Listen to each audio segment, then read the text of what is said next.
두 번째 시간에는 장엄 정토분의 이제 명칭에 어울리는 장엄 정토가 어떤 의미인지 공부를 해볼 건데요. 첫 번째 시간에 부처님의 대표적인 설법 방법 중에 하나인 수기설법, 수기에 대한 것이 어떤 의미가 있는지를 이야기를 했고요. 두 번째 시간에 이어서 장엄정토를 얘기하기 전에 225페이지의 마지막에 보면 정리되고 있는 이야기가 있습니다. 이 부분 읽고 넘어갈게요. 이 금강경의 가르침이 바로 새로운 수기의 방법이기 때문입니다. 연등불에게서 수기를 받은 수메다 보살처럼 우리는 모두 지금 이 순간 금강경으로부터 수기를 받고 있습니다. 금강경을 이미 수지독송하고 있는 한국불교의 불자들은 모두 보살의 자격을 갖춘 것입니다. 자, 이제 확신을 가질지 말지는 알아서 하시고, 자, 그 다음 페이지에 수부리존자의 의심 같이 한번 읽어볼까요? 깨달음도 실체가 없고 부처의 과보도 실체가 없다면 불국토를 장엄할 필요가 없는 것이 아닌가? 그런데 왜 세존께서는 보살행을 하고 불국토를 장엄하라고 하셨는가? 자, 다음 페이지의 원문도 읽어볼게요. 수보리여, 그대의 생각은 어떠한가? 보살이 불국토를 아름답게 꾸미는가? 아닙니다, 세존이시여.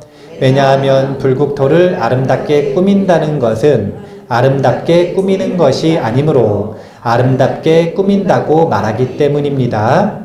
그러므로 수보리여, 모든 보살 마하살은 이와 같이 깨끗한 마음을 내어야 한다. 형색에 집착하지 않고 마음을 내어야 하고 소리, 냄새, 맛, 감촉, 마음의 대상에도 집착하지 않고 마음을 내어야 한다. 마땅히 집착 없이 그 마음을 내어야 한다. 자, 이 원문에서는 장엄정토, 장엄이라고 하는 단어가 키워드고요. 그 다음에 장엄의 방법으로 마땅히 집착 없이 그 마음을 낸다. 이게 무주상보시입니다. 그래서 장엄의 핵심 방법론이 금강경에서는 무주상보시로 장엄한다 라고 안내를 해주고 있다라고 보시면 돼요. 자, 그 부분을 제가 좀 자세하게 설명을 해드릴게요. 먼저 구조를 써드릴게요. 어떻게 되는 거냐면 그 당시에 성불의 길에는 두 가지가 요구가 됐습니다. 첫 번째는 수기, 그 다음이 두 번째가 정토장엄입니다. 이 정토장엄이 왜 요구가 되었는지는 제가 좀 더 자세하게 설명을 해드릴게요. 그런데 수기에서는 무엇이 마음의 변화가 일어나야 된다고 그랬죠? 그러면 그 자각과 확신을 보살승 불교, 대승 불교에서는 무엇으로 대체한 거냐면 발보리심으로 대체한 거예요. 발보리심을 일으켜서 스스로 자각과 확신을 가지면 그 가르침, 그 진리로부터 수기받은 것이다. 지금 이렇게 바꾼 겁니다. 정토장엄이라고 하는 것은 이 보리심을 일으킨 것을 실천하는 보살행, 이게 행보리심이라고 표현을 합니다. 이 보리심을 실천하는 것으로서 정토장엄을 이룬다라고 구조화를 해놓은 겁니다. 그래서 그전에는 수기, 정토장엄이라고 말하던 것들이 조금 더 성불의 길에 대한 교리가 정리되고 체계화되고 고도화되면서 어떻게 발전을 이룬 거냐면 두 가지 보리심. 보리심을 일으키는 것, 발보리심과 보리심을 실천하는 행보리심, 즉 보리심 수행으로 정리를 해서 보살승 운동을 한 것이다. 이렇게 생각을 하시면 되고요. 제가 이 정토장엄이라는 게 도대체 왜 필요했는지 그 히스토리를 한번 추적해 볼게요. 227페이지에 중간에 보면 이러한 정토사상은, 여기부터 읽어볼게요. 이러한 정토 사상은 금강경 곳곳에서 그 흔적을 찾아볼 수 있습니다. 요즘 관점으로 본다면 타방불의 정토에 대한 이야기들은 판타지 장르입니다. 아름답고 진기한 상상력이 고금을 막론하고 동심을 사로잡는 것처럼 보살의 정토 장엄이 만들어내는 판타지는 당시의 불자들에게 큰 희망을 안겨줬습니다. 정토 사상이 얼마나 인기가 있었냐면요. 여러 불보살님 중에 인기 투표를 하잖아요. 그러면은 1위가 누가 제일 인기가 많을 것 같으세요? 아니 왜 석가모니 부처님이 안 나오시지? 아니 그러시면 안 돼요. 배신이라. 아니 예불하실 때 시아본사 아미타불 그러지 않으시잖아요.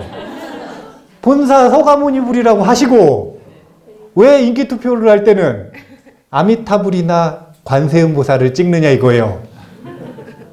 근데 그만큼 아미타불과 관세음보살이 대중들한테 너무너무 사랑을 받았어요. 원래 이 인기투표 순위가 어떻게 바뀌냐면요. 처음에는 아미타불보다 관세음보살의 인기가 더 많았어요.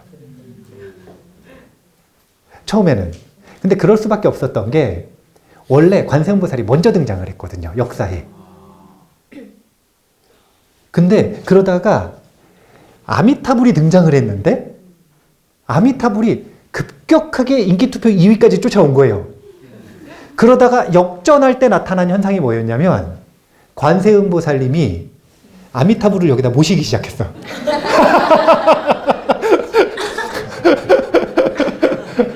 처음부터 여기 모신 게 아니라요.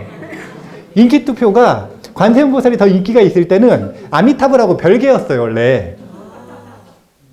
근데 그러다가 아미타불이 인기가 너무 많아지니까 왜 사람들이 이상향으로 나아가고 싶잖아요.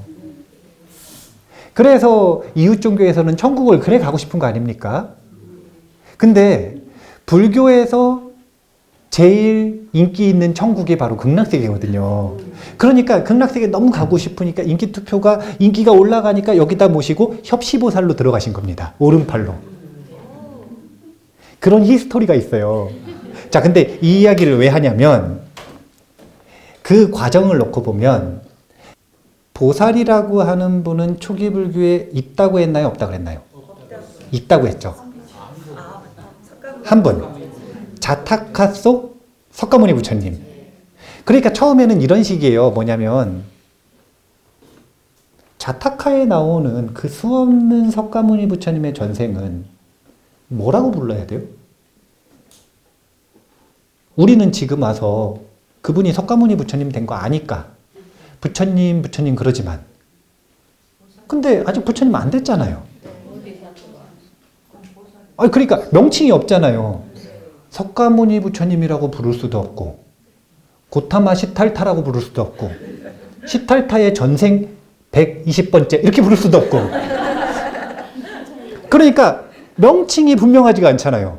그래서 중생은 아직 중생인데 용감한 중생이라 그래서 보디사타라고 부르기 시작한 거예요. 보디사타라는 뜻이 중생인데 보리심이라고 하는 아주 이 용맹한 마음을 품고 있는 가기 힘든 성불의 길을 가고 있는 용감한 중생이라고 보디사타라고 부르기 시작한 거예요. 자, 여기까지 이해가 되세요? 그러니까 보살님 한국에서 이렇게 불러드리는데 잘하셔야 돼.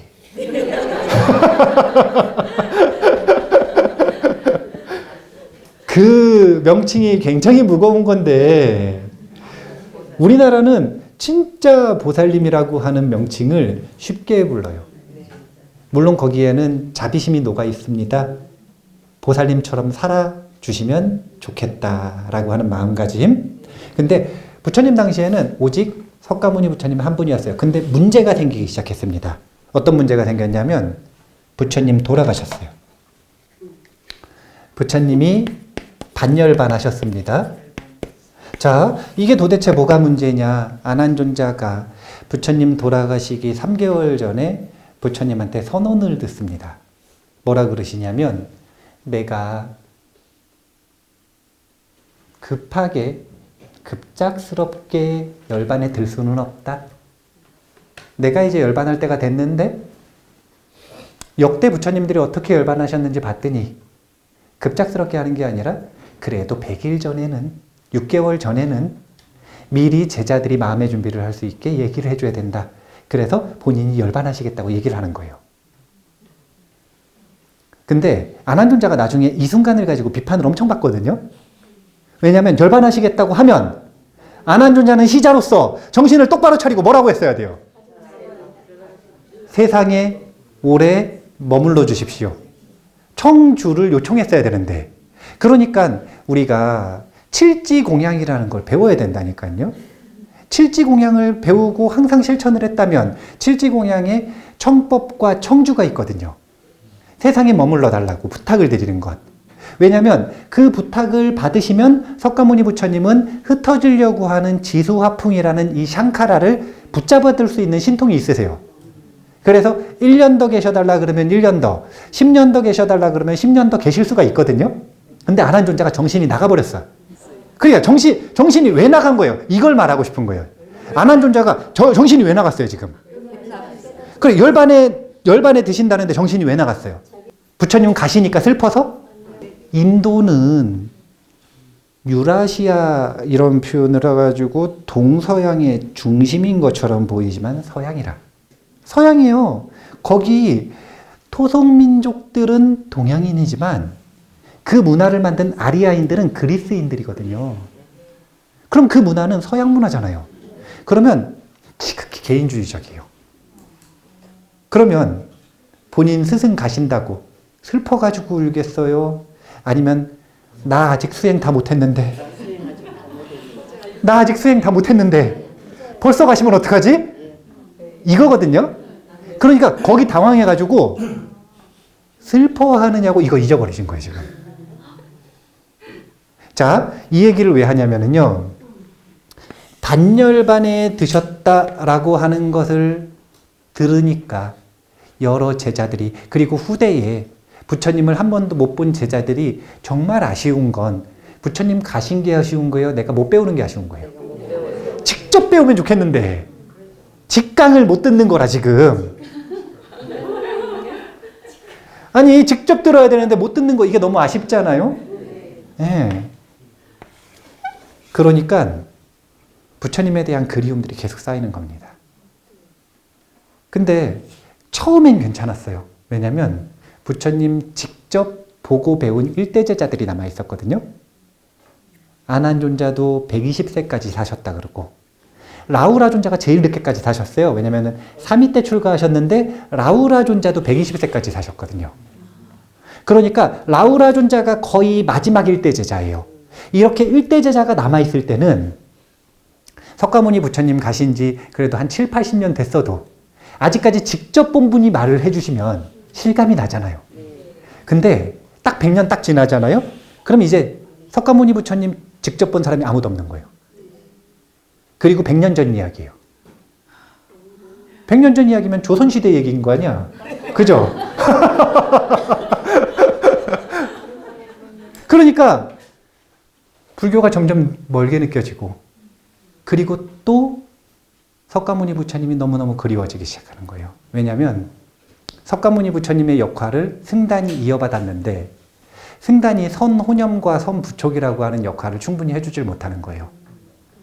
그래서 석가모니 부처님에 대한 그리움이 계속 높아지다가 부파불교 시대 때 문제가 터지는 겁니다. 왜냐하면 부파불교 시대 때 이 부파불교 스님들이 무엇을 중요시 여겼냐면, 부파불교라고 하는 게 법을 더 수승하게 해석하고 연구하는 것을 제1목적으로 삼았어요. 아비담마 불교라고 표현을 하는데, 법체계를 아주 고도화되게 체계화시키고 그것을 발전시키는 것을 제1목적으로 삼았기 때문에 그거를 하려면 마을에 있어야 돼요? 마을에 가까이 있어야 돼요? 마을에서 멀리 있어야 돼요? 예전에는 마을까지 1시간 이내에 걸어갈 수 있는 거리에서 사셨거든요, 스님들이. 근데 점점 멀리 가시는 거라. 그래가지고 산으로 점점 들어가시는 거예요. 그래서 연구만 계속하는 거예요. 그전에는 분명히 매일매일 탁발 나오셨다 그랬는데 탁발이 얼마나 좋은 서비스입니까? 지금은 택배를 시키면 쿠팡이 다음날 갖다 주잖아요. 이 택배 시스템이 석가모니 부처님 당시에는 매일매일 공덕 지을 수 있게 청정한 스님들이 문 앞으로 찾아와 주셨어요. 그러면 본인이 공양 올리기도 쉽고 스님들 맨날 뵈니까 신심도 나고 필요하면 축원해달라 그러면 축원해 주시고 궁금한 질문을 하면 법을 알려주시고 그러니까 진리가 찾아가는 택배 서비스였는데 끊겼어요 지금. 부처님을 못 보는 것뿐만이 아니라 스님들을 못 봐요. 그러니까 그리운 거라. 그래서 어떤 생각을 하기 시작한 거냐면 보디사tta는 한 분밖에 없는데 부처님 당시에도 부처님 말고 다른 부처님들을 말씀하신 적이 있어요. 부처님께서 직접. 그게 뭐냐면 과거 7불입니다. 석가모니 부처님 이전에 7번의 부처님이 어떤 부처님이 계셨는지 공공연히 얘기를 하셨단 말이에요. 그러면 이제 이런 생각이 드는 거예요. 그 7부처님도 보살이었지 않을까? 그럼 보살이 한 명이 아니네? 이런 생각이 들 수 있어요, 없어요? 또 이런 생각이 들었어요. 부처님 가시고 나서 그 다음에 오실 부처님이 누군가요? 미륵 부처님이죠. 그럼 미륵 부처님도 계시는데 과거 부처님은 이미 성불하셨다고 치고 그럼 미륵 부처님은 지금 보살로서 어디 있겠네? 그럼 그 보살님 찾아가면 되겠네? 이런 생각이 든 거예요. 이런 생각이 들면서 관세음 보살부터 시작해서 다양한 보살들이 등장하기 시작하는 겁니다. 이게 보살 사상의 시작이에요. 그런데 또 이런 생각이 또 들어요. 어떤 생각이 드냐면 부처님이 이 세계를 뭐라 그러시냐면 사바세계라 그러셨어요. 그런데 사바세계 말고 다른 세계가 있으면 거기에 또 부처님이 계시지 않을까? 그래서 동방 유리광 세계의 약사 유리광 부처님부터 시작해서 온갖 타방 부처님들이 신앙의 대상으로 나오기 시작한 거예요. 그 대표가 서방정토 극락세계의 아미타불인 거예요. 서방정토 극락세계의 아미타불이 왜 인기가 있었냐면 원래 인류는 태양신을 숭배하는 문화가 있었습니다. 그리고 그 태양이 지고 있는 서방, 그 석양의 모습으로 사라지는, 그 일몰의 모습으로 사라지는 거기 계신 부처님, 태양을 상징하는 부처님이 바로 아미타불이었기 때문에 이 아미타불이 너무너무 인기 있는 거예요. 그래서 무량광이고 그렇기 때문에 무량수, 무한한 수명을 누릴 수 있고 이런 다양한 공덕들이 상징으로 부여되기 시작을 하면서 아미타불이 인기가 생기기 시작하는 거예요. 근데 이제 더 이상 보살이 한 명일 필요가 없는 거예요. 그렇게 많은 부처님들이 계시고 과거 천불, 현재 천불, 미래 천불이 계시다면 그러면 이 수많은 부처님들이 나중에 부처님 되실 분들이 지금 어디선가 수기를 받기 전에 보살이든 수기를 받은 후에 보살이든 보살 수행을 하고 있겠네? 이렇게 생각이 연결될 수 있나요, 없나요? 제가 지금 보살 사상 500년을 요약해 드리는 거예요.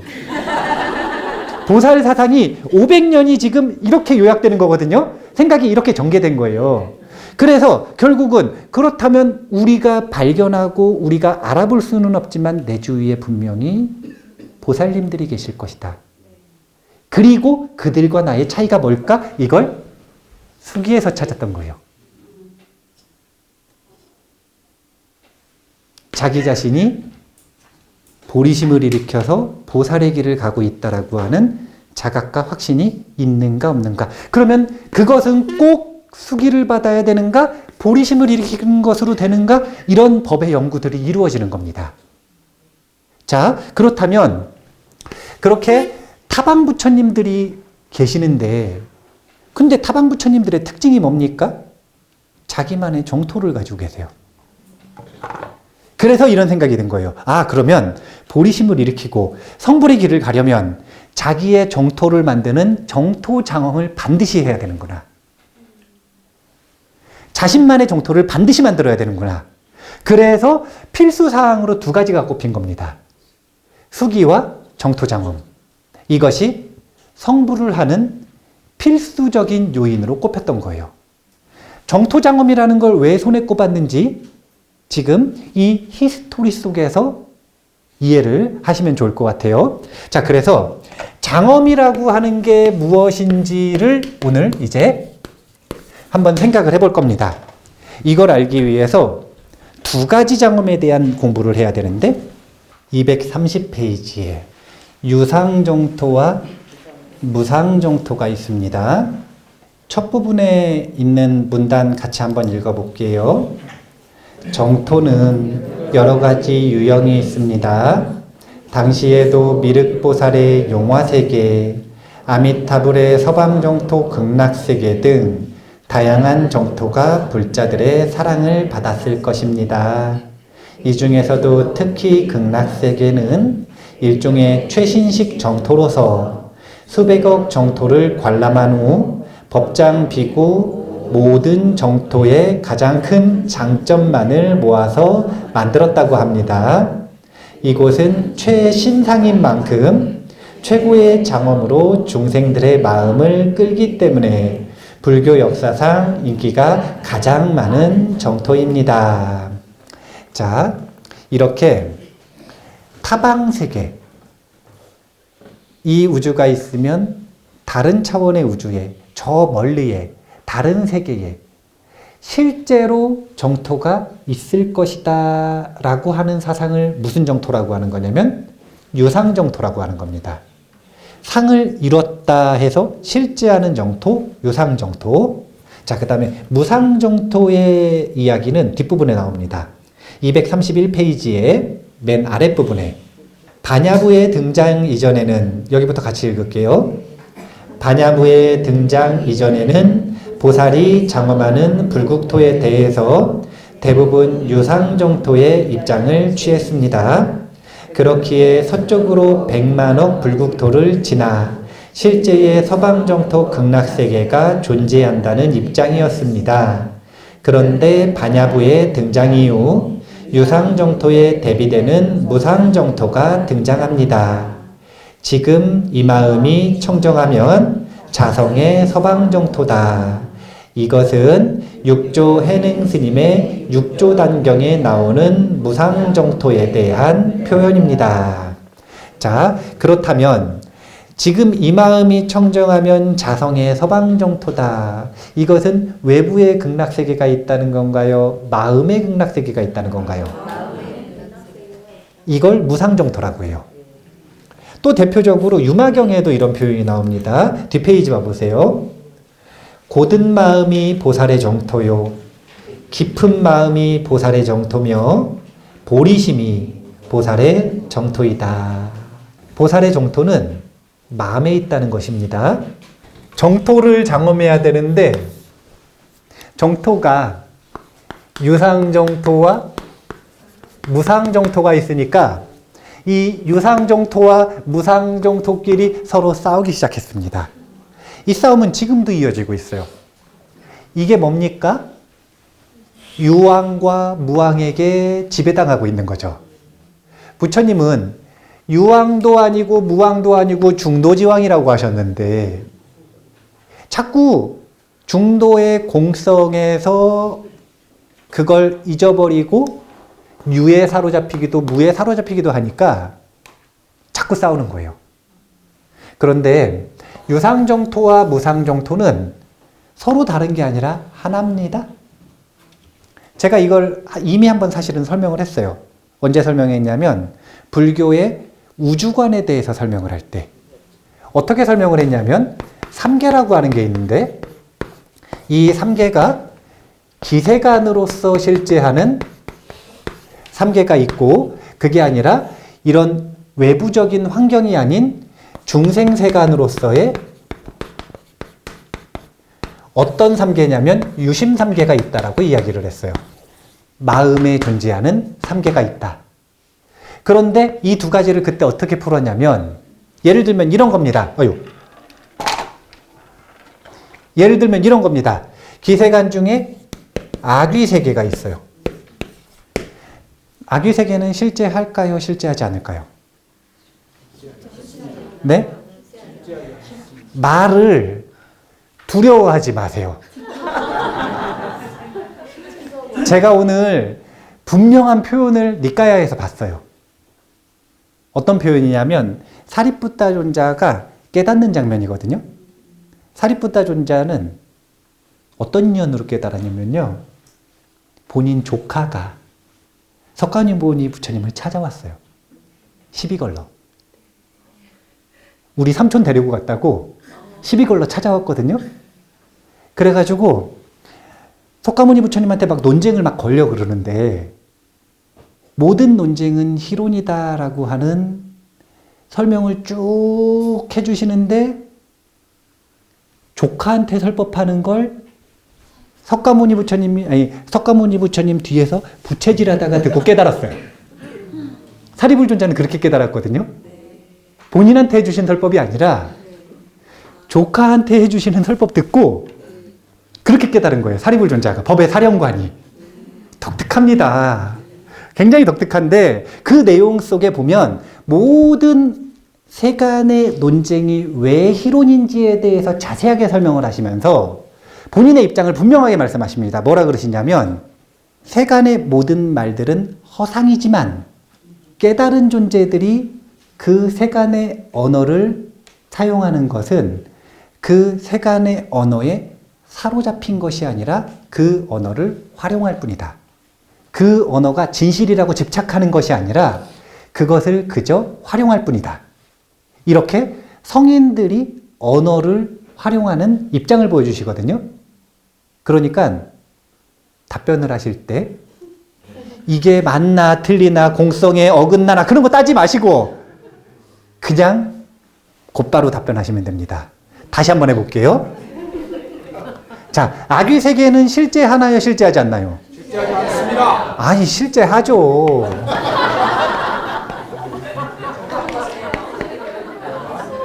자, 악의세계는 실제하나요? 실제하지 않나요? 예, 실제한다 그러면 또 실제하지 않아요. 이게 세간의 언어의 특징이거든요.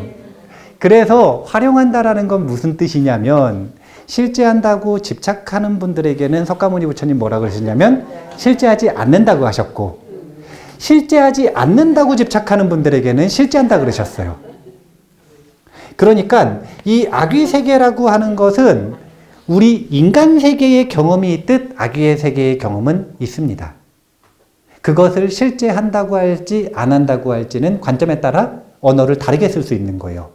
그런데 인간 세계의 경험처럼 악의 세계의 경험은 있어요. 그러면 악의 세계가 있다라고 말할 수가 있고, 그런데 어떤 중생이 악의 세계에 가는지를 보면 이 두 가지가 일치한다라는 걸 알 수 있다는 거예요. 악의 세계는 무엇으로 만들어졌냐면 중생의 탐욕으로 만들어졌어요. 악의 세계가 만들어진 원동력이에요. 그러면 악의 세계에 입장할 수 있는 권리는 누구한테 있을까요? 탐욕을 가지고 있는 사람이 어떻게 되는 거냐면 상응한다고 표현을 하는데, 탐욕과 탐욕이 서로 상응합니다. 그래서 어떻게 되냐면 자석처럼 끌려가요. 그래서 인간 세계에 있을 때는 아무리 아귀처럼 욕심이 많아도 껍데기가 아직 인간이잖아요. 그러니까 이 유통기한이 다 할 때까지는 못 가는 거예요, 아직. 육신에 잡혀 있으니까. 그런데 이 육신을 벗는 순간 욕심 많은 인간은 곧바로 악의 세계에 태어나는 겁니다. 죄가 있어서 태어나는 게 아니라 마음의 특징이 아귀세계이기 때문에 아귀세계에 태어나는 거예요. 자꾸 심판 땅 받는다. 아귀행 이렇게 하는 거 아닙니다. 그거 아니에요. 그거 아니고 그냥 내 마음에 탐욕이 너무 많으면 껍데기는 인간이지만 사실은 이미 그 본질은 악인 거예요. 그래서 악의 세계에 태어나는 거고 마음이 이미 분노가 많아요. 그럼 이미 껍데기는 인간처럼 보이지만 아수라라. 그래서 죽으면 곧바로 아수라에 태어나는 거예요. 그러면 지금 여기 계시는 분들은 인간 같은 마음을 가지고 계신가요? 제가 기준도 알려드렸는데 선악 반반이 인간입니다. 자신의 의식의 흐름에서 선의 흐름과 악의 흐름이 반반쯤 되면 인간이라고 할 수 있어요. 선과 악이 반반이 안 되면 지금 돌아가시면 큰일 나는 겁니다. 기약할 수가 없어요. 최선을 다해서 살아야 돼요. 살기 위해서 최선을 다해야 돼요. 아니 최소한 인간으로는 태어나야 다시 기회가 있을 거잖아요. 그래서 인간으로 태어나기가 그래 어렵다고. 맹구우목이라고 그러나요? 맹구우목의 비유가 있는 이유가 선악 반반이 쉬운 게 아니에요. 자, 이 이야기를 왜 하냐면 상응이라고 하는 이 단어가 중요한 거예요. 그러면 유상정토와 무상정토가 어떻게 일치되느냐? 이 유상정토는 무상정토라고 하는 마음의 수행과 서로 상응하는 것입니다. 그래서 금강경 속에서는 유상정토와 무상정토의 문제를 단 하나의 단어로 해결하는 거예요. 그게 뭐냐면 무주상부시로 보살은 정토를 장엄하는 것이다. 자, 이거를 제가 아까 디팡카라 열애를 만났을 때에 공양하는 상황, 그 상황에 비유해가지고 생각을 해보겠습니다. 제가 청주의 용화사라는 절에서 불교대학 강의를 오래 했어요. 거기서 한 4년을 했나? 그때 좋았죠. 진짜 특이한 데였어요. 왜냐면은 입학할 때보다 끝날 때 항상 사람이 많았어요. 청강 오신 분들이 너무 많아가지고 앞에 자리 없는데 앉아 계시고 그러셨었어요. 입학도 매년 거기 한 70명? 이제 불교 교리반은 한 150명 정도 입학하시고 대학원반, 경전반 한 70명 이렇게 입학하시는데 150명 정도 입학하시면 끝날 때 한 200명, 250명 이렇게. 그게 매년 계속 그러더라고요. 그래서 저도 기분 좋으니까 계속 했죠. 근데 거기서 기초교리를 하는데 제가 항상 오체투지를 하는 것이 원래 어떤 방식이었다가 지금 한국의 방식으로 발전했는지를 실습으로 보여드린단 말이에요. 그러면은 예전에는 오체투지를 원래는 어떻게 하는 거냐면 지금 막 이렇게 절을 하잖아요. 아니면 티베트 가면 이렇게 절하죠. 근데 그거는 어떻게 발전한 거냐면 석가모니 부처님이 계시면 이렇게 오른쪽으로 3바퀴를 돌아요. 그리고서 석가모니 부처님이 발등이 딱 있으면 발등이 있는 데다 본인의 머리를 대는 겁니다. 그리고서 절을 하는 거예요. 그런데 무슨 의미냐면 나의 가장 높은 곳이 당신의 가장 낮은 곳보다 더 낮습니다. 라고 귀의하는 마음이에요. 근데 그때 당시에 파세나디 대왕, 빈비사라 대왕, 인도의 16대국의 대왕들이 부처님을 보면 항상 그렇게 귀의했어요. 근데 제가 이걸 실습으로 보여드린단 말이에요. 앞에 있는 분 나오시라 그래요. 그래가지고 자 이제 거의 당신은 부처님입니다. 그리고 앉아 계시라 그러고 발 내밀으라 그래. 그리고 제가 오른쪽으로 3바퀴 돌고 발등에다 머리를 대고 우체투지하는 걸 딱 보여드리면 사람들이 다 울어. 다 울어요? 네. 근데 사실은 디팡카라 열애를 만났을 때 수메다 보살이 한 게 그거예요. 본인의 옷을 진흙에 덮어놓고 부처님 오실 때 머리카락으로 발등을 닦아드렸다라는 게 무슨 의미냐면 오체투지를 했다라는 거예요. 완전한 귀의. 당신이 나의 스승입니다. 내가 오만한 마음이 있더라도 당신 앞에서는 단 하나도 그 마음을 고집 피우지 않겠습니다. 당신의 가르침을 수순하겠습니다. 이런 마음가짐이거든요. 그런데 그런 마음가짐을 바탕으로 해서 등공양을 지금 딱 올렸잖아요. 꽃. 자, 꽃공양을 도대체 왜 올립니까? 니까야에 보면 부처님께서 마을에 오신다고 할 때마다 마을 사람들이 다 나와가지고 꽃공양, 음식공양, 등공양, 옷공양, 약공양, 온갖 공양물을 막 준비를 해요. 그 공양물은 왜 공양으로 올리는 거예요?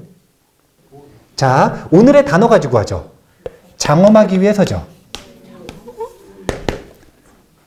우리가 송덕사에서 올해 처음으로 이제 신도들한테 그 연등공양 권선전화를 하게 했어요. 근데 권선전화를 했더니 거기에 전화 받으신 분이 이 권선전화한 봉사자한테 질문을 했대요. 뭐라고 질문을 했냐면 연등공양을 올리는 의미가 무엇인지 저한테 설명해 주십시오.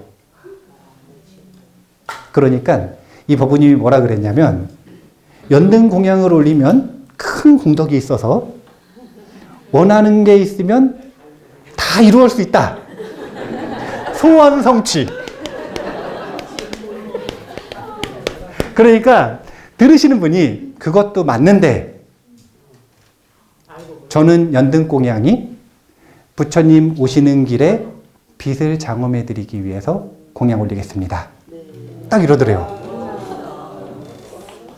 그게 멋있죠? 근데 봐보세요. 장엄을 한다라고 하는 건 꽃을 공양을 올리든 등을 공양을 올리든 약을 공양을 올리든 음식을 공양을 올리든 무엇이든 공양을 올리는 건 장엄을 하기 위해서인데 그 목적이 본인의 공덕을 성취하기 위한 거 이거 틀린 건가요? 틀린 건 아니에요. 부처님 당시에 당연히 부처님께서 이렇게 하라고 하셨어요. 그런데 이것보다 스승한 게 이런 본인의 욕심은 단 하나도 없이 그냥 아주 순수하게 부처님 오시는 길에 장엄하기 위해서 공양을 올린다. 이 마음이 더 스승하죠. 근데 이거보다 더 스승한 마음이 있는 거예요. 그게 뭐냐면 바로 보리심을 일으키는 마음이에요. 자, 이걸 가지고 유상장엄과 무상장엄을 한번 보자는 거예요. 유상장엄과 무상장엄이 있습니다. 무슨 장엄이냐면 정토장엄이에요. 정토를 이루기 위해서는 첫 번째 뭘 해야 되냐면요. 디자인을 잘해야 돼요. 법장비구가 서방정토 극락세계를 만들고 싶은데 본인의 사랑하는 국민들이 올 수 있는 곳을 좀 만들고 싶었거든요. 왕이었는데 진짜 자비심이 많은 왕이었어요. 말로만 국민이 나의 아들이다, 나의 자식이다 이렇게 말하는 게 아니라 정말 아버지 같은 마음으로 모든 소원을 다 들어주는 그런 국왕이었어요. 그래서 국민들을 좀 잘 해주고 싶은데 정토를 만들려고 하니까 자기는 신통력도 없고 지혜도 없는 거라. 그래서 그때 당시에 부처님한테 부탁을 드려가지고 제가 정토 만들고 싶으니까 다른 정토들 좀 참고할 수 있게 저를 신통으로 좀 데리고 가주십시오. 그래서 수없이 많은 정토를 관람하고 견학 가가지고 제일 좋은 디자인을 뽑아서 48대원이라고 하는 설계도를 만든 거예요. 그러니까 장엄을 하려면 일단 유상정토를 봐야 돼요. 그래가지고 그 디자인을 어떻게 해야 될지를 생각을 해야 된다는 거예요. 이게 뭐랑 똑같냐면 인테리어 하는 거랑 똑같은 거 아닙니까?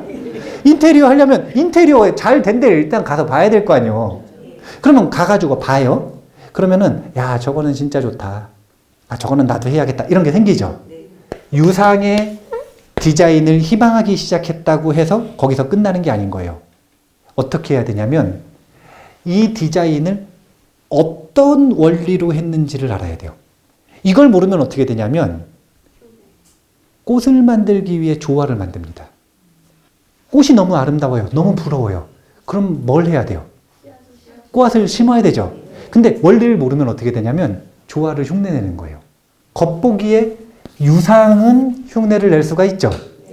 하지만 무상의 본질은 흉내를 낼 수가 없죠. 이게 바로 향기 없는 조화의 특징인 겁니다. 단순히 장음을 하는 것보다 보리심이 더 수승하다고 이야기를 하느냐? 서방정토 극락세계를 대표로 얘기해서 법장비구는 극락정토를 만든 이유는 단 하나밖에 없어요. 그것은 중생을 구제하고 싶었을 뿐이에요. 어떻게 구제하고 싶었냐면 사바세계에서처럼 너무나 당연하게 가만히 있으면 파멸의 흐름으로 나아가는 이 세계에서 구해주고 싶었던 거예요. 그래서 극락세계는요, 가면 가만히 있으면 어떻게 되냐면 성불해요.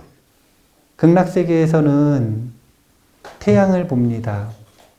선크림을 발라야 될까요? 안 발라야 될까요? 사바세계에서는 태양을 봐요. 선크림을 발라야 돼요? 안 발라야 돼요? 선크림을 안 바르고 태양을 계속 보고 있으면은 피부가 어떻게 되냐면 타요. 점도 생기고 병도 걸려. 그러니까 선탠을 아무리 해봐야 고통스럽고 파멸만 일어나요. 그런데 극락세계에서는 무량광의 빛을 이렇게 쬐고 있잖아요. 그러면은 마음에서 어떤 감각이 일어나냐면 사성제가 어려우세요? 팔정제가 어려우세요? 둘 중에 사성제? 사성제? 그러면 사성제를 자연스럽게 알게 되는 거예요. 팔정도구를 어려워하세요? 육바라밀을 더 어려워하세요? 그러면 육바라밀에 대한 이해가 자연스럽게 생기는 거예요. 그냥 거기서는요, 물이 있는데 물을 마셔. 그럼 육바라밀이 이해가 돼요. 바람이 불어오는데 바람 소리를 딱 들으면 사성제의 진리를 깨치는 거예요. 그러니까 겉보기에 아름다운 게 중요한 게 아니라 그걸 뭘로 만들었는지가 중요한 건데, 겉보기에 아무리 아름다워 봐야 그걸 탐진치로 만들었으면 그거 보면 볼수록 탐진치가 생기고 그거 먹으면 탐진치가 생길 거 아닙니까? 가짜라, 가짜. 가짜.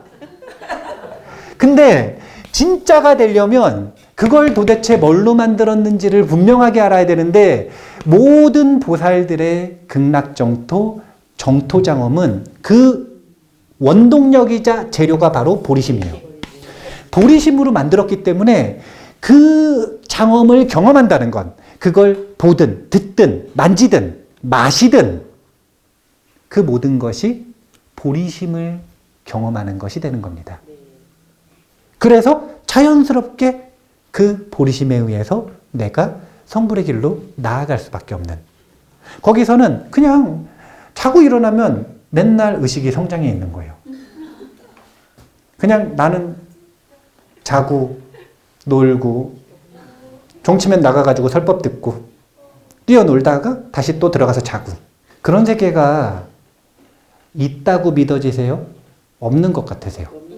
의심도 많어. 의심도 많어. 생각해 보세요. 도대체 이런 세계가 어떻게 생겼습니까? 봐보세요. 사바세계는 가만히만 있어도 파멸로 간다니까요. 이런 세계가 있는 건 믿어지세요? 우리가 사는 세계인데. 한번 봐보세요. 그 탐진치라고 하는 것을 부처님은 씨앗 상태의 번뇌도 이름을 파멸이라고 부르셨어요. 탐진치는 번뇌가 아니라 파멸이라. 탐진치를 티끌만큼만 가지고 있어도 이것은 증장되는 성향이 있기 때문에 이것이 꽃을 피울 때 반드시 나에게 파멸을 경험하게 합니다. 그런데 이렇게 가만히만 있어도 파멸로 흘러가는 세계도 있는데, 가만히 있으면 성불하는 세계가 없을 리가 있나요? 왜 그건 없다고 생각하세요? 가만히 있으면 성불할 수 있는 세계가 있어요. 그래서 서방정토 극락세계를 사람들이 그래 좋아했고, 수많은 고승들이 서방정토 극락세계에 왕생해서 본인이 왕생했다라는 걸 사람들에게 보여주신 거예요. 수많은 기적들로. 장엄이라고 하는 건 껍데기가 중요한 게 아니라니까요. 그 속에 뭐가 있는 거냐면 청정한 보리심이 들어있는 겁니다. 제가 아까 이야기했죠? 시연을 보여드린다고. 근데 시연을 딱 보여드리면서 아, 이거 또 해야 되나? 제가 만약 이런 생각을 했다고 생각해 보세요. 아, 저번에 했으니까 이번에도 또 해야겠지? 아, 하기 싫은데. 어쩔 수 없지. 그러고 했어요.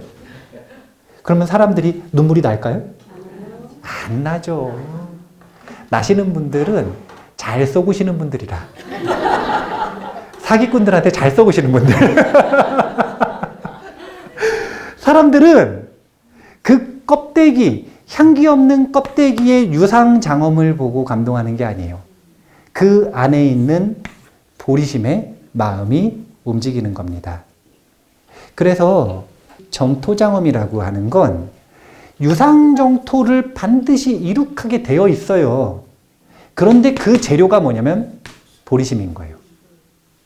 그래서 금강경에서는 무주상부시를 실천하는 것이 무상장엄과 유상장엄을 동시에 이루는 방법이라고 끊임없이 강조를 하는 겁니다.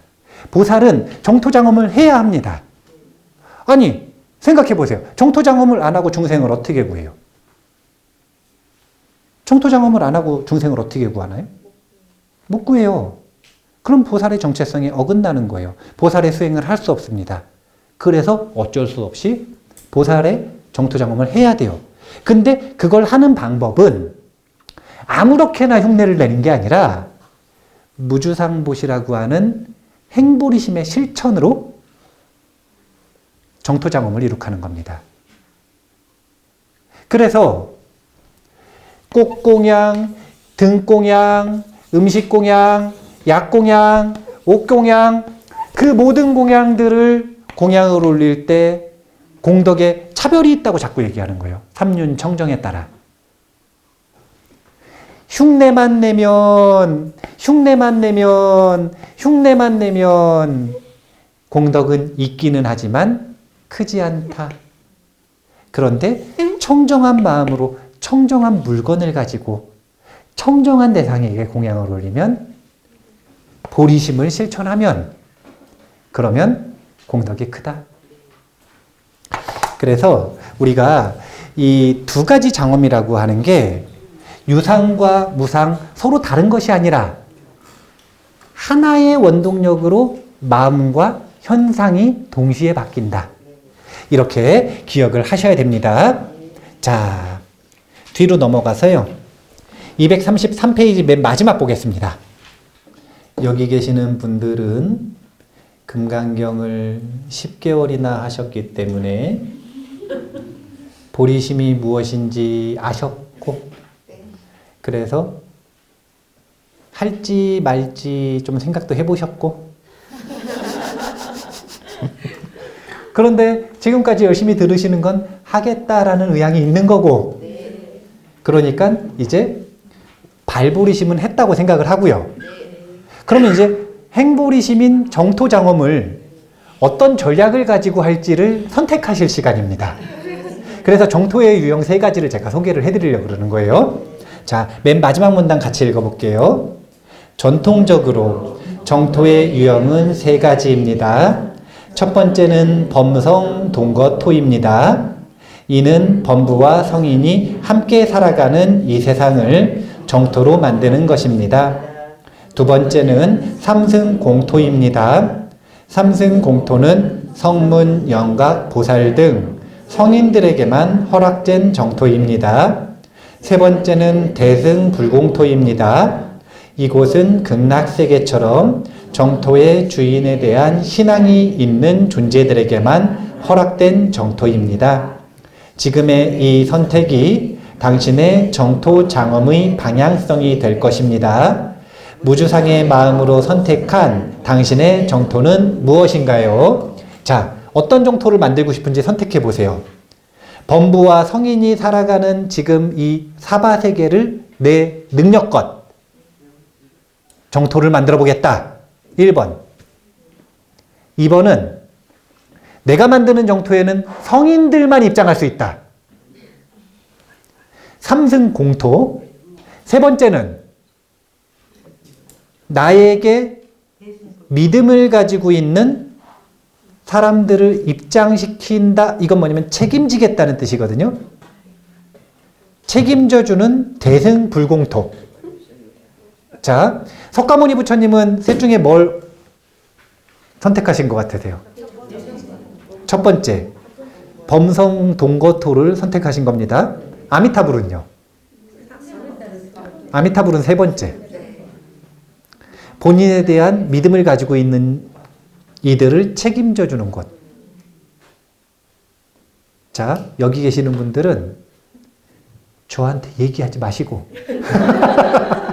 셋 중에 나는 이걸 하고 싶다라고 동그라미를 한번 쳐보시기 바랍니다. 자, 이거 왜 중요하냐면요. 이제부터 조사해야 되는 정토 장엄의 방법이 여기서 갈리는 거예요. 첫 번째 정토를 만드는 방법이 다르고요. 두 번째 정토를 만드는 방법이 다르고 세 번째 정토를 만드는 방법이 다릅니다. 제일 어려운 정토가요, 세 번째 정토예요. 제일 오래 걸리는 정토예요, 이게. 아미타불은 그래서 3아승직업 10대건 만에 성불 못하시고 그거보다 훨씬 오랫동안 수행하셨어요. 선택을 하셨으면 이제 단순화시켜서 하나의 원칙을 알려드리겠습니다. 오늘 조금 복잡한 주제를 이야기했어요. 왜냐하면 이 유상정토와 무상정토는 2500년 전부터 논쟁을 하던 거예요. 근데 지금도 사람들에게 온전한 해답이 안 되고 지금도 논쟁을 하고 있는 주제예요. 그러면 얼마나 복잡하다는 거예요. 그래서 제가 쉽게 설명했지만 원래 복잡한 문제라 쉽지 않을 수 있어요. 그래서 더 쉽게 설명을 해드리겠습니다. 어떻게 설명을 할 거냐면요. 자, 유상정토의 대표는 극락세계죠. 자, 이 극락세계 정토장엄을 하는 핵심 방법을 알려드릴게요. 극락세계는 별명이 많아요. 근데 극락세계의 별명 중에 하나가 안락국입니다. 여기서 힌트를 한번 얻어보죠. 안락국이라고 하는 건 특징이 뭔가요? 안락이죠. 안락국의 특징은 뭡니까? 안락이죠. 안락국이라고 하는 유상정음을 어떤 재료로 만들었는지 재료명을 정확하게 보여주는 거예요. 안락국은 무엇은 마음의 공덕으로 만들었는가? 안락한 마음을 원동력으로 만든 거예요. 그러니까 이건 뭐랑 비슷한 거냐면요. 장학 사업을 하고 싶어요.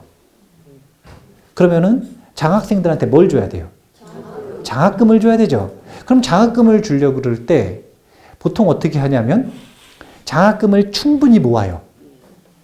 그래가지고 장학금 원금을 딱 만든 다음에 거기에서 이자가 나오든 사업소득이 생기든 하는 걸 가지고 장학사업을 하는 거예요. 그럼 어떻게 되냐면 장학금 원금이 있거나 그게 늘어나니까 장학사업을 계속할 수가 있죠. 마찬가지로 극락세계는 장학사업이랑 비슷한 거거든요.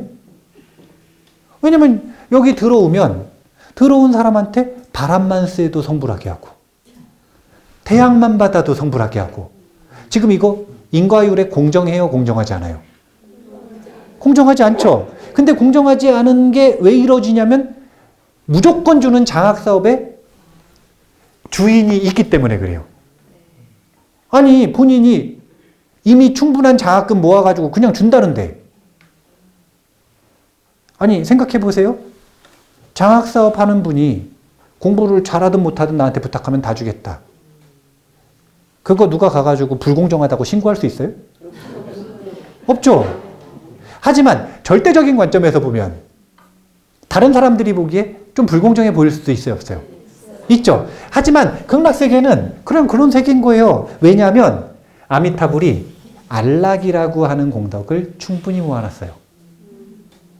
계속 나눠줘도 소진되지 않을 만큼 안락이라고 하는 공덕을 충분히 모아놨어요. 그래서 이 세계에 들어가면 그냥 안락한 거예요. 이게 특징이에요. 그럼 여기서 힌트를 얻어보는 거죠. 이 유상장엄을 따라하고 싶어요. 그러면 뭘 따라해야 되는 거냐면 바로 요걸 따라해야 됩니다. 첫 번째는 안심, 그리고 락은 락행. 이 두 가지는 무엇인가? 첫 번째는 불안에서 벗어나는 안심을 끝까지 연습을 해야 됩니다. 그리고 두 번째는 그 안심을 바탕으로 자기에게 인연되는 경험들을 기꺼이 즐겁게 하는 연습을 해야 돼요. 이 두 가지를 합쳐서 뭐라 그러냐면 안락행이라 그래요. 자, 이게 비밀이요. 이게 비밀이에요. 석가모니 부처님은 도대체 어떻게 본인만의 정토를 만드셨을까요? 석가모니 부처님은 정토가 있을까요? 없을까요? 아까 얘기했죠? 범부하고 성인이 함께 사는 정토가 있다고. 그게 뭐냐면 승단입니다. 승단이에요. 아니, 그렇지 않습니까? 우리 저희 절에 오시는 분 중에 어떤 법부님이 그러시대요. 집에 갈 때 자기 뭐라고 그러고 가냐면은 전 이제 세간으로 돌아가겠습니다. 그러고 가시는 분이 있어요. 절에 들어올 때는 전 지금 출세간에 들어왔습니다. 그러고 들어오고 집에 딱 가려고 그러면 전 이제 세간으로 돌아갈 때입니다. 그러고 딱 가시는 분이 있어요. 그 얘기는 생각해 보세요. 그 얘기는 본인에게 우리 절이 세간으로 느껴진다는 거예요? 출세간으로 느껴진다는 거예요? 제가 보리심을 일으켰다고 생각을 해보죠. 그럼 저는 보살장엄을 하고 있겠죠. 그게 어디예요? 제가 있는 곳이 되겠죠. 그것처럼 석가모니 부처님의 정토가 분명히 있었다는 거예요. 석가모니 부처님 가까이 가고 가장 최측근에서 공부하는 승단, 그리고 그의 제자들, 제따와나부터 시작해서 다양한 부처님께서 안거를 지내시는 사찰들, 거기에 가까이 있는 이들은 석가모니 부처님의 정토를 경험한 겁니다. 근데 그 정토의 본질은 똑같아요. 안심과 락행. 이게 어떻게 이루어지는 것인가? 처음에는 불안에서 벗어나는 안심이라고 하는 걸 끊임없이 연습합니다. 그런데 이 안심과 기꺼이 하고 즐겁게 하는 건 마음작용이 달라요. 안심은 마음을 편안하게 하는 것이고 락행은 환희심을 가지고 에너지를 만들어내는 힘입니다. 그래서 이 락행을 염두에 둬야 돼요. 기억하지 않으면 힘이 없어요. 편안해질지는 모르나 기쁘게 힘있게 기꺼이 중생을 도울 수가 없어요. 그래서 이 두 가지를 다 가지고 있어야 상구보리와 하와 중생을 동시에 실천할 수 있는 겁니다. 보살의 보살장엄이라는 건 이렇게 이루어지는 거예요. 첫 번째, 내 마음이 불안했어요. 이런 마음을 누구의 마음이라고 하냐면 중생의 마음이라 그래요. 그러면 내 마음부터 안심시키는 겁니다. 그러면 계속 연습을 하면 점점 안심의 힘이 강해질까요? 안 강해질까요? 금강경에선 이거를 수다원, 사다함, 아나함, 아라한의 기준으로 삼잖아요. 정말 중요한 게 안심이잖아요. 안심 즉 불심이라고 얘기하시잖아요. 안심의 힘이 커집니다. 그럼 내 주변이 안심하게 돼요. 점점 그 힘이 커질수록. 그럼 내 주변이 안심하면 할수록 점점 나의 정토가 넓어져요. 천수경에도 보면 천수행자들은 신묘장구 대다란이라고 하는 이 대주문을 가지고 수행을 할 때 그 사람 자체가 걸어다니는 결계이고 정토라고 하는 부분이 있어요. 그 사람, 걸어다니는 그 사람의 몸이 정토인 거예요. 그 사람이 결계를 만들고 다니는 겁니다. 그 사람의 주변이 정토로 변하는 거예요. 근데 그 원동력은 하나밖에 없는 거예요. 안락행.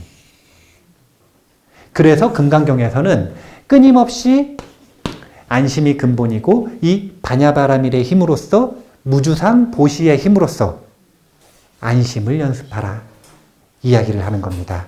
여기에 더해서 금강경에서는 락행을 강조하지는 않아요.